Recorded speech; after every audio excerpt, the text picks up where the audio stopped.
دايما في مشكله بتقابل كل الناس اللي بيتعلموا ويب ديفلوبمنت، ان هم مش بيقدروا يحددوا تراك الباك اند الانسب ليه. يعني ببساطه شديده مش بيبقوا عارفين يتعلموا نود ولا يتعلموا بي اتش بي، يتعلموا دوت نت مثلا ولا يتعلموا بايثون.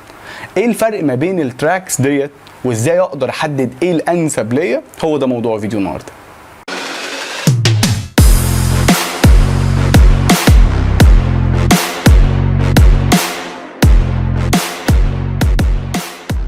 بص يا سيدي، عشان تتعلم باك اند ديفلوبمنت محتاج تتعلم 3 حاجات. محتاج تتعلم بروجرامينج لانجويج بتقدر تتعامل مع الداتابيز، محتاج تتعلم داتابيز، ومحتاج تتعلم فريم ورك يقدر يديك كومبوننتس وتولز جاهزه يوفروا عليك وقت ومجهود. الفكره ان كل حاجه من دول ليها اختيارات كتير.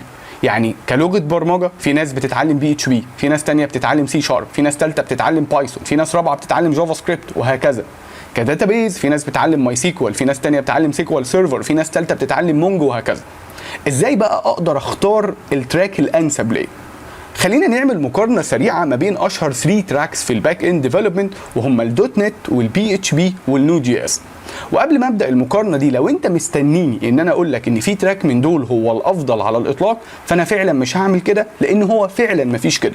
كل تراك من دول بيبقى مميز في نقطه معينه. لو انت النقطه ديت هي اكتر نقطه فارقه معاك، فالتراك دوت بالتحديد هو هيبقى الانسب ليك. لو جينا نقارن ما بينهم من ناحيه الليرنينج كيرف او سهوله تعلم كل تراك من دول، هنلاقي ان تراك النود جي اس هو اسهل تراك فيهم واصغر تراك فيهم. وده ببساطه شديده لان المتطلبات اللي انت محتاج تتعلمها علشان تشتغل في تراك النود جي اس هي اقل نسبيا من تراك مثلا زي الدوت نت. انت عشان تشتغل في تراك النود جي اس محتاج طبعا تتعلم جافا سكريبت اللي انت غالبا هتكون فاهمها كويس وانت شغال في الفرونت اند، وبعد كده محتاج تتعلم نود، محتاج تتعلم مونجو، محتاج تتعلم اكسبريس، وطبعا محتاج يكون عندك اويرنس بالويب تكنولوجيز زي السوكيت وخلافه. تقريبا دول الريكويرمنتس الاساسيه اللي تاهلك ان انت تشتغل في التراك بتاع النود. برضو علشان تعمل مثلا ويب اي بي ايز، هتلاقي اسهل تراك من دول يقدر يعمل لك كده هو تراك النود جي اس.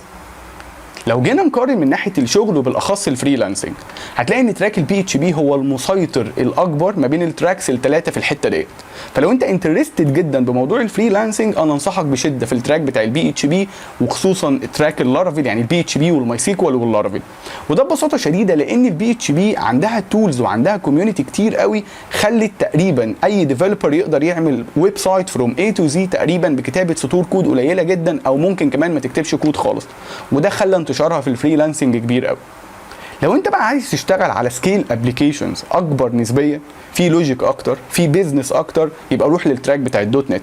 دايما نوعيه الابلكيشنز اللي في التراك بتاع الدوت نت بيبقى فيها بيزنس كومبليكيتد شويه، بيبقى فيها لوجيك اكبر شويه. عارف هتحس ان انت كده ايه، يعني سوفت وير انجينير شقيان في التراك بتاع الدوت نت، بسبب السكيل الاكبر نسبيا بتاع الابلكيشنز اللي بتتعمل دوت نت عن البي اتش بي وعن النود جي اس. لو جينا نقارن من ناحيه الارقام، لا، هنلاقي تراك البي اتش بي هو المسيطر الاكبر في الموضوع ده.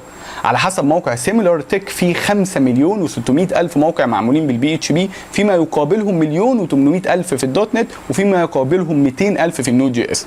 بس برضو خلينا متفقين ان العدد الكبير قوي من المواقع اللي معموله بالبي اتش بي ده يرجع للتولز اللي موجوده، واشهرهم الورد بريس اللي بتسهل على الديفلوبرز ان هم يعملوا ابلكيشنز بمنتهى السهوله. وده برضو اللي وسع شريحه البي اتش بي في الحته بتاع الفريلانسنج زي ما كنا بنتكلم من شويه. وبرضو عدد النود جي اس قليل، لان النود جي اس هو الاحدث، هي التكنولوجي الاحدث فيهم. النود جي اس بدا يظهر من 2009 2010، فده حديث نسبيا او جديد نسبيا بالنسبه للبي اتش بي وبالنسبه للدوت نت. خلينا بقى نتفق على حاجه، ان الباك اند ديفلوبر الشاطر هو اللي فاهم الكونسبتس الاساسيه بتاع الويب ديفلوبمنت كويس جدا، هو اللي فاهم التكنولوجي بتاع الويب كويس جدا. والتراكس الثلاثه دول ما هم الا تولز تقدر بس تنفذ فيهم او تعمل بيهم الامبلمنتيشن اللي انت عايزه. وخلي بالك، وارد جدا الشغل بتاعك يجبرك ان انت تشفت من تراك للتاني للتالت، ومش هتقدر تشفت من تراك للتاني للتالت الا لو انت فاهم باك اند كويس، فاهم التولز او التكنولوجيز بتاع الباك اند اصلا كويس جدا. ده موضوع فيديو النهارده، وان شاء الله نشوفكم الفيديو الجاي على خير.